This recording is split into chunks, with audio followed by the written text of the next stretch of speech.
Bonjour, je suis Naura Samou, jésuite syrien, originairement d'Alep, mais actuellement je fais partie de la communauté de Damas. Et je suis un peu le coordinateur de tous les jésuites, le travail des jésuites en Syrie. Donc voilà, ma communauté c'est Damas maintenant. Est-ce que vous pouvez nous parler un peu de la situation à Damas? Damas, enfin partout en Syrie, mais actuellement à Damas, si on veut être plus précis, la situation est un peu difficile depuis un mois. Les combats s'intensifient et puis ça devient plus dur. Et donc il y a du côté là où se trouve un peu le quartier chrétien de Damas, Babtouma, là où se trouve la plupart des églises, et là du côté de notre résidence qui n'est pas très loin de vieux Damas, moi je dirais, il y a beaucoup de mortiers qui tombent. Alors de l'autre côté, il y a aussi des combats intenses. Donc voilà, c'est une situation très difficile. L'électricité, coupure de 16 heures par jour parfois. On commence à sentir un peu une sorte de pénurie d'eau. Il y a des quartiers là où il y a un jour sur trois qui ont l'eau courante, qui ont de l'eau courante, et puis voilà quoi. Et le plus difficile, c'est pas seulement à Damas, mais partout, c'est les gens sont très fatigués. Et moi personnellement, je vois pas vraiment une certaine résilience. Les gens sont vraiment fatigués, crevés, ils ne croient plus en l'avenir, ils ne voient pas la fin du tunnel. Donc voilà, c'est dans ce sens-là. Pas seulement à Damas, mais partout en Syrie. Et est-ce que vous pouvez nous parler un peu de l'action des jésuites à Homs? Enfin, l'action des jésuites partout en Syrie, c'est grosso modo la même chose. On prend le même schéma. Il y a trois piliers d'action. Le premier pilier, c'est tout le travail d'assistance directe et de travail d'urgence. Et là, il s'agit de la distribution.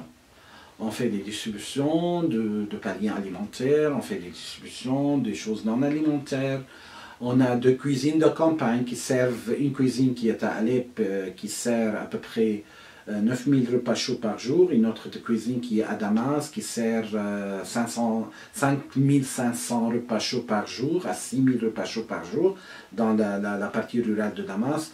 Donc, et puis, il y a toute autre manière de distribuer, c'est-à-dire là où il y a des cas d'urgence, le matelas, des couvertures, parfois aide au loyer, pour les familles déplacées qui viennent de sortir, qui ne savent pas comment se débrouiller, etc. Donc, tout travail d'urgence, d'assistance directe, ça forme le premier pilier de notre travail. Il y a un deuxième pilier, et ça existe à Alep, à Homs, à Damas, dans le littoral, c'est sur la côte syrienne, partout. Et puis, il y a le deuxième pilier qui est le pilier du travail de santé publique. Et là, la santé publique, dans le sens, on a ou bien une sorte de clinique avec des jeunes docteurs déjà spécialistes ou bien en spécialisation. Notamment à Alep parce qu'il y a une certaine fuite de cerveau, moi je dirais, ça touche directement le secteur de santé publique.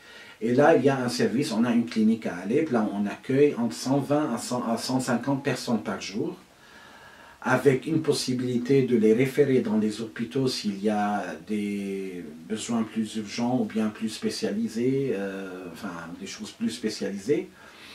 Et puis avec aussi couverture des médicaments pour les maladies chroniques.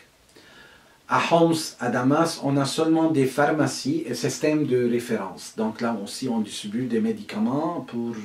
Et là, il s'agit d'un nombre, par exemple, à Homs, il s'agit d'à peu près 600 personnes qui ont des médicaments tous les mois, et puis 1800 personnes qui ont des médicaments à Damas. Donc ça, c'est le deuxième secteur, deuxième pilier.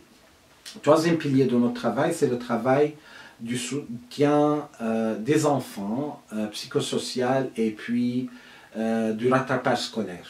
Donc il s'agit de l'éducation, il s'agit de faire des activités pour les faire sortir un peu pour les aider un peu à évacuer tout ce qui est négatif qu'ils ont subi, les déplacés, les familles, etc. Et là, on a des centres à Homs et à Damas seulement, à Alep, il n'y en a pas.